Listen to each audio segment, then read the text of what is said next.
నమస్తే. బీఆర్ఎస్ నేత కవిత చాలా కీలకమైనటువంటి వ్యాఖ్యలు చేశారు.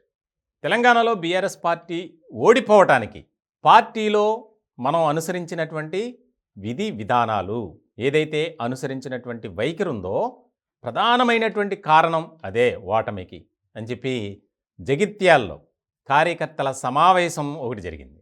ఆ సమావేశంలో ఆమె ఆసక్తికరమైనటువంటి వ్యాఖ్యలు చేశారు.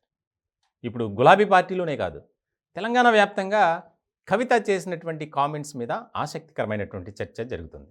మూడోసారి అధికారంలోకి వస్తామని భావించింది బీఆర్ఎస్ పార్టీ.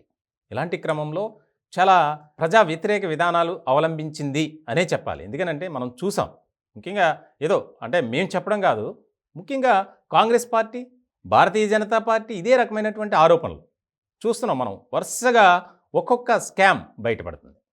ఇట్లాంటి క్రమంలో పార్టీలో ఎవరైతే కష్టపడి పని చేశారో వారిని పట్టించుకోకపోవటం ఒకటి, అలాగే అభ్యర్థుల విషయంలో చాలా అనుచితంగా అంటే నిర్లక్ష్యంగా ప్రవర్తించడం, వ్యవహరించడం ప్రధానమైనటువంటి కారణం ఓటమికి.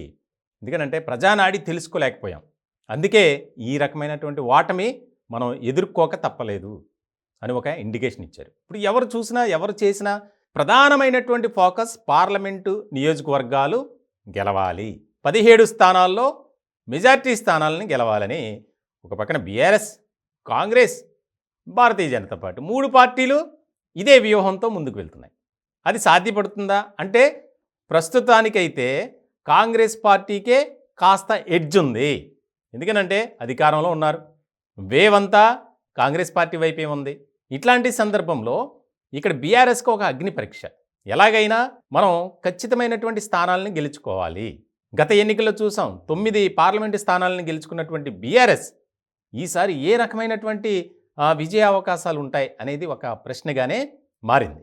మరి ఇటువంటి తరుణంలో కవిత చేసినటువంటి వ్యాఖ్యల మీద పార్టీలో చాలా ఇంట్రెస్టింగ్ టాస్క్ అనేది జరుగుతుంది. ముఖ్యంగా కవిత ఆవిడ చేసినటువంటి వ్యాఖ్యలు కానీ, అలాగే చాలామంది బీఆర్ఎస్ నేతలు ఇదే విధానాన్ని బయటపెట్టారు. అంటే పార్టీలో ఉన్నటువంటి వారికి విలువ లేదు, ప్రాధాన్యత లేదు, కేవలం ఒకరిద్దరు చెప్పినటువంటి మాటల్ని తీసుకునే వెళ్ళారు, కాబట్టి ఈ రకమైనటువంటి ఓటమి ఎదుర్కోక తప్పలేదు అనేది బాగా వినిపించింది. ఇటువంటి సందర్భంలో ఇకపై అలాంటివి జరగకుండా, పునరావృతం కాకుండా మనం కష్టపడి పనిచేయాలి. అంటే జరిగింది ఇది, ఇందుకు జరిగింది, అవును తప్పు జరిగింది, ఇంకా తప్పు చెయ్యం అని చెప్పి, అంటే పార్లమెంట్ ఎన్నికలు ఉన్నాయి కాబట్టి, లేకపోతే ఈ రకమైనటువంటి దిద్దుబాటు ఉంటుందా, చర్యలు ఉంటాయా, అంటే రియలైజ్ అవ్వటం ఉంటుందా, ఉండదు. సో బీఆర్ఎస్లో ఒక ఆసక్తికరమైనటువంటి చర్చ జరుగుతుంది. ఇప్పుడు 17 పార్లమెంటు స్థానాలకు సంబంధించి అభ్యర్థులే దొరికే పరిస్థితి లేదు బీఆర్ఎస్కి. పోటీ చేసి ఓడిపోతే పరిస్థితి ఏంటి, కోట్లాది రూపాయలు ఖర్చు పెట్టుకొని అనే ఒక భావనతో కొంతమంది ఉన్నారు. ఎవరు కూడా ముందుకు రావట్లా, మేము పోటీ చేస్తాం, మాకు ఈ అవకాశం ఇవ్వండి, ఈ స్థానం ఇవ్వండి అని. మరి ఇటువంటి సందర్భంలో ఇది చాలా కీలకంగా మారినటువంటి అంశంగా మనం చూడాలి.